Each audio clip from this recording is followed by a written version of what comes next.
तो हम लोग सिमिलरिटी ऑफ ट्रायंगल पढ़ रहे थे।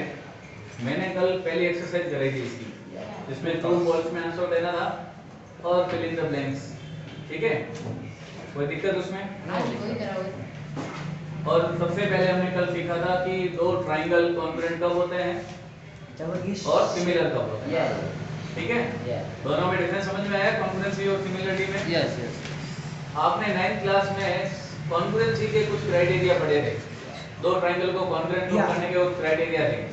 जैसे ये एक ट्रायंगल है और एक ट्रायंगल ये है, ए बी सी और ये पी क्यू आर। आवाज नहीं। ये मान लो 100 डिग्री का है, ये मान लो 30 डिग्री का है, तो ये कितने डिग्री का होगा? 50। ठीक है, सिमिलरली यहाँ पर भी ये 100 डिग्री का है, ये 30 डिग्री का है और ये 50। ये मान लो 2 सेंटीमीटर है, ये 3 सेंटीमीटर है, ये 4 सेंटीमीटर है। तो ये भी 9th क्लास में 2 सेंटीमीटर था, ये 3 सेंटीमीटर था और ये 4 सेंटीमीटर। ठीक है, तो आपने एक क्राइटेरिया वहां पे पढ़ा था, साइड साइड साइड क्राइटेरिया। मतलब दोनों ट्रायंगल की तीनों साइड आपस में इक्वल थी। ठीक है, वहां पे साइड इक्वल थी। देखो ए बी और पी क्यू बिल्कुल इक्वल है, ये 2 सेंटीमीटर है तो ये भी 2 सेंटीमीटर है। बी सी और क्यू आर इक्वल है, ए सी और पी आर इक्वल है। तो आप कहते थे साइड साइड साइड क्राइटेरिया से triangle A B C congruent है ट्रायंगल पी क्यू आर के। अब हम कॉन्ग्रुएंसी नहीं पढ़ रहे हैं, और जब ये कॉन्ग्रुएंट है तो हम सीपीसीटी का यूज करके बाकी चीजें भी इक्वल दिखाते थे कि एंगल ए एंगल बी के बराबर है, एंगल बी एंगल क्यू के बराबर है, एंगल सी एंगल आर के बराबर है। ये हम सीपीसीटी का रीजन देते हुए लिखते थे। Yes sir. ठीक है, अब हम पढ़ रहे हैं सिमिलरिटी। तो मैंने कल बताया था सिमिलर ट्रायंगल जो है वो साइज में इक्वल नहीं होते, उनकी शेप एक जैसी होती है, वो दिखते एक जैसे हैं। तो ये एबीसी है, एक मैंने ट्रायंगल ऐसा दिखने वाला एक और बना दिया जो इससे थोड़ा बड़ा दिख रहा है। ठीक है, और ये ट्रायंगल है मान लो एम एन ओ। अब अगर आप देखोगे ए बी सी और एम एन ओ, वो दिख तो एक जैसे रहे लेकिन साइड दोनों की अलग अलग है। यहाँ साइड बिल्कुल सेम थी, तो ये दोनों ट्रायंगल तो कैसे थे? कॉन्ग्रुएंट थे। तो यहाँ साइड सेम नहीं होगी, यहाँ साइड का रेशियो सेम होगा। जैसे मान लो ये 2 सेंटीमीटर है तो ये 4 सेंटीमीटर हो गई, ये 3 थी तो ये मान लो इसकी डबल 6 सेंटीमीटर कर दी, और ये 4 थी तो ये मैंने 8 सेंटीमीटर कर दी। तो अब इन दोनों ट्रायंगल में कंपैरिजन करोगे तो साइड की जो लेंथ है वो इक्वल नहीं है, लेकिन साइड की लेंथ का रेशियो देखोगे, AB अपॉन PQ देखो कितना आया, 2/4 मतलब 1/2। BC अपॉन सॉरी PQ नहीं है, ये MN है। BC अपॉन NO देखो 3/6, ये भी कितना 1/2। और AC अपॉन MO अगर हम देखेंगे तो 4/8, ये भी कितना 1/2। तो तीनों साइड आपस में इक्वल नहीं है, लेकिन उनका रेशियो क्या है? इक्वल है। तो अब क्राइटेरिया वही रहेगा SSS, लेकिन इस क्राइटेरिया का रीजन देते हुए हम दोनों ट्रायंगल को कॉन्ग्रुएंट नहीं कह पाएंगे। क्या कह पाएंगे? सिमिलर है ट्रायंगल ए बी सी किसके? एम एन ओ के। सर आपने वो 6 के ऊपर बी लिख दिया। बात समझ में आ रही है? यस। कोई दिक्कत? 6 के ऊपर। ठीक है, तो क्राइटेरिया लगभग वही रहेंगे, लेकिन दोनों में डिफरेंस है क्राइटेरिया। वहां एसएसएस के अंदर साइड की लेंथ इक्वल होती थी, यहाँ एसएसएस का मतलब साइड आपस में इक्वल नहीं है, उनका रेशियो इक्वल है। आई बात समझ में? Yes sir. कोई दिक्कत? नो दिक्कत। तो एक क्राइटेरिया तो दो ट्रायंगल को सिमिलर दिखाने का ये हो गया कि दोनों ट्रायंगल की जो साइड का रेशियो है वो इक्वल होना चाहिए। क्या सिर्फ साइड का रेशियो इक्वल होने से दो ट्रायंगल सिमिलर हो जाएंगे? मैंने आपको दो शर्तें बताई थी। यस। और बीच में मैंने कहा था एंड लिखा हुआ है, कल बताया था एंड का मतलब दोनों चीजें लागू होनी चाहिए। तो इनके डेरिवेशन भी है अपने सिलेबस में, लेकिन अभी वो हम नहीं कर रहे। तो उस डेरिवेशन में हम क्या करते हैं, जब हम एसएसएस प्रूफ करते हैं तो हमें ट्रायंगल ए दिया हुआ होता है, मतलब तीनों एंगल बराबर है तो हम प्रूफ कर पाते हैं कि साइड का रेशियो बराबर है या नहीं। ठीक है, और जब हमें एंगल को इक्वल दिखाना होता है तो एसएसएस दिया होता है, मतलब तीनों साइड का रेशियो इक्वल है, तब हम प्रूव कर पाते हैं कि तीनों एंगल बराबर है या नहीं है। मतलब जब ये दोनों शर्तें लागू होती है तभी हम कह पाते हैं कि दोनों ट्रायंगल क्या है, सिमिलर। कौन सी दो शर्तें? कि कॉरेस्पॉन्डिंग एंगल सारे इक्वल हो और कॉरेस्पॉन्डिंग साइड प्रोपोर्शनल हो, सेम रेशियो में हो। तो जब आप कॉरेस्पॉन्डिंग साइड को सेम रेशियो में प्रूव करते हो उस समय आपको क्वेश्चन में गिवन होता है कि कॉरेस्पॉन्डिंग एंगल इक्वल है, तब दोनों बातें हो जाती है ना, कॉरेस्पॉन्डिंग एंगल इक्वल है और कॉरेस्पॉन्डिंग साइड आप प्रूव कर लेते हो सेम रेशियो में है। तब जब दोनों ये बातें हो जाती है तब आप कह पाते हो कि दोनों ट्रायंगल सिमिलर है।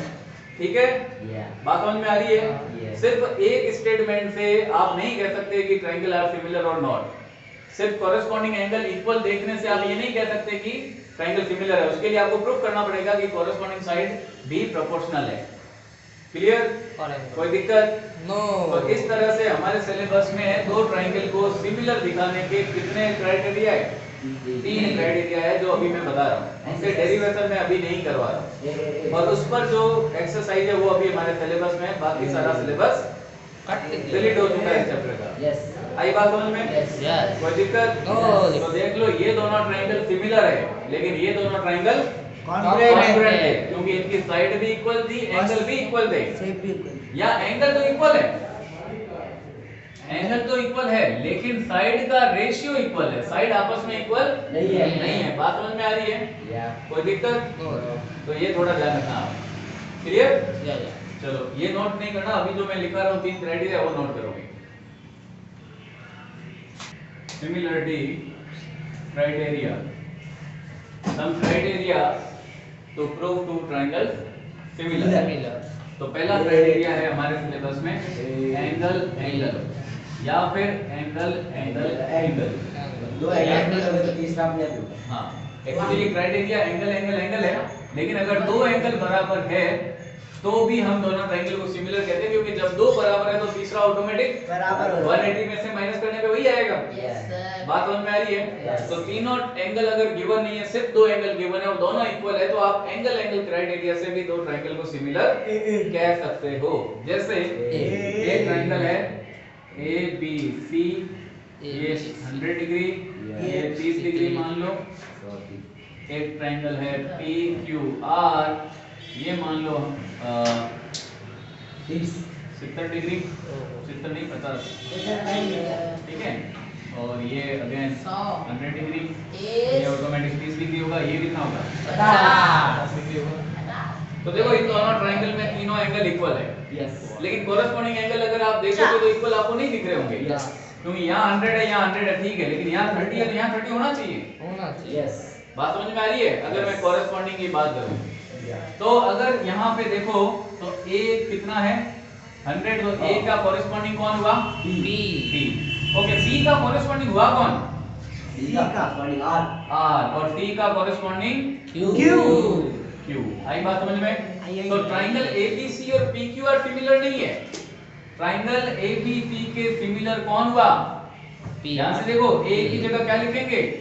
P, B की जगह क्या लिखेंगे? R, और C की जगह Q। तो ABC और PRQ सिमिलर है, क्योंकि A का कोरेस्पॉन्डिंग P है, B का कोरेस्पॉन्डिंग R है, और C का कोरेस्पॉन्डिंग Q है। ये जो नोटेशन है दैट इज मोस्ट इंपॉर्टेंट। तेरे दोस्त आई बात समझ में? मेरी बात समझ में आई? यस अगर इस ट्रायंगल में तीनों एंगल बराबर हो तो वो दोनों ट्रायंगल सिमिलर होते हैं, लेकिन ये सफिशिएंट कंडीशन नहीं है कि तीनों एंगल बराबर होते, सिमिलर कैसे हुआ? लेकिन इसका डेरिवेशन जब हम करते हैं तो जब तीनों एंगल बराबर होते हैं तो तीनों साइड प्रोपोर्शनल आती है, लेकिन हम डेरिवेशन अभी कर नहीं रहे। बात समझ में आ रही है? तो सिर्फ हम तीनों एंगल को बराबर देख के कह रहे हैं कि सिमिलर है। कोई दिक्कत? नो दिक्कत। आई बात समझ में? इसके साथ एक और चीज छुपी हुई है, वो क्या है? क्या? एक मिनट वीडियो रोक दो। तो ये दोनों ट्रायंगल, इसके पीछे एक और बात है कि जब तीनों एंगल इक्वल है तो तीनों साइड प्रोपोर्शनल होती है। वो डेरिवेशन में दिखता है, लेकिन हम डेरिवेशन अभी नहीं कर रहे हैं। मैं बार-बार ये बात कह रहा हूँ, क्योंकि जब तक वो दोनों बातें लागू होती है तब दो ट्रायंगल सिमिलर होते हैं। लेकिन फिलहाल हम तीनों एंगल को इक्वल देखकर भी कह सकते हैं कि दोनों ट्रायंगल सिमिलर है, क्योंकि इसके साथ ही एक चीज और प्रूफ हो जाती है कि जब तीनों एंगल इक्वल है तो तीनों साइड प्रोपोर्शनल है। आई बात समझ में? कोई दिक्कत? नो दिक्कत। अब मान लो कि तीन एंगल दिए हुए नहीं होते होते, सिर्फ दो एंगल होते हैं, तो हम कौन सा क्राइटेरिया लिखते हैं? एंगल, क्योंकि अगर दो एंगल इक्वल है तो तीसरा 180 में से माइनस करने पे इक्वल ही आएगा। तो सिर्फ दो एंगल इक्वल दिख जाए तो हम लिखेंगे एंगल क्राइटेरिया से दोनों ट्रायंगल क्या है? सिमिलर है। और ये ध्यान रखना, जब आप सिमिलर लिखते हो तो कॉरेस्पॉन्डिंग एंगल को अपनी अपनी जगह लिखना जरूरी है, वरना आपका लिखा हुआ गलत हो सकता है, नंबर कट सकता है। लिखा हुआ गलत। ठीक है, कोई दिक्कत? बात समझ में आई आपको? Yes, sir. ठीक है, एक चीज और यहाँ फिक्स, कभी कभी फिगर ऐसे बनेंगे कि ट्रायंगल के अंदर ट्रायंगल बना, तो अब यहाँ पे आप सिर्फ एंगल बी लिखते हो तो ये गलत है, क्योंकि एंगल बी यहाँ पे डिवाइड हो रहा है। अगर आप ए बी पी ट्रायंगल ले रहे हो तो आप एंगल को ए बी पी लिखोगे। बात समझ में आ रही है? सिर्फ एंगल बी लिखने का मतलब एंगल बी तो इस ट्रायंगल में भी आ रहा है, इस ट्रायंगल में भी आ रहा है, तो आप किस एंगल बी की बात कर रहे हो? ठीक है, तो आप जिस ट्रायंगल में बात कर रहे हो उसका पूरा नाम लिखोगे, और जहां पे एंगल बन रहा है उसको बीच में लिखोगे। जैसे मुझे एंगल बी दिखाना है तो मैं ऐसे लिख सकता हूं, ए बी पी या फिर पी बी ए, अगर मैं ऊपर वाले ट्रायंगल में एंगल बी कंसीडर कर रहा हूं। ठीक है, आई बात समझ में? सिर्फ जैसे मैंने यहाँ लिखे हैं ऐसे लिखने पे ये गलत हो सकता है, अगर आपके एंगल दो ट्रायंगल में डिवाइड हो रहा है तो फिर ऐसे नहीं लिखोगे आप। ठीक है, ये बात आप ध्यान रखना, नहीं तो ये छोटी छोटी बातों से इस चैप्टर में नंबर कट जाएंगे। ये नोट करो, भले चाहो तो अब एक क्राइटेरिया ऐसे नोट कर लो है एस एस एस। अब यहाँ पे वापस वही बात कि एस एस एस सिर्फ हाँ सफिशिएंट कंडीशन नहीं है दो ट्रायंगल को सिमिलर दिखाने की, लेकिन जब हम एस एस एस का डेरिवेशन करते हैं तो वहां पे क्या होता है? एंगल हमें इक्वल मिल जाता होता है। बात समझ में आ रही है? ठीक है, तो मान लो कि ये एक ट्रायंगल है एबीसी, ये 2 सेंटीमीटर, ये 3 सेंटीमीटर, ये 4 सेंटीमीटर, और एक ट्रायंगल PQR, ये 4 सेंटीमीटर, ये 6 सेंटीमीटर और ये मान लो 8 सेंटीमीटर। तो ये दोनों ट्रायंगल साइज में इक्वल नहीं है, मतलब ये कॉन्ग्रुएंट तो नहीं है, लेकिन इनकी साइड का रेशियो अगर देखें तो AB upon PQ, BC upon QR और AC अपॉन PR, तीनों का रेशियो कितना आ रहा है? 1/2 1/2 1/2। तो SSS क्राइटेरिया का यूज करके मैं लिख सकता हूं कि ट्रायंगल ABC सिमिलर है ट्रायंगल PQR के। आई बात समझ में?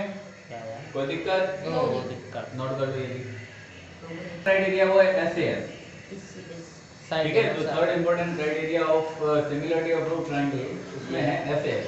SAS का मतलब साइड एंगल साइड, मतलब दो साइड और उनके बीच का एंगल, इसलिए बीच में एंगल लिखा है। ये SSA नहीं है या ASS नहीं है। SAS लिखने का जो रीजन है वो क्या है? जैसे ये 2 सेंटीमीटर है, ये 4 सेंटीमीटर है, ठीक है, ये 4 है, ये 8 है, तो इन दोनों साइड का रेशियो इक्वल है। तो इनके बीच का जो एंगल होगा वो इक्वल होना चाहिए।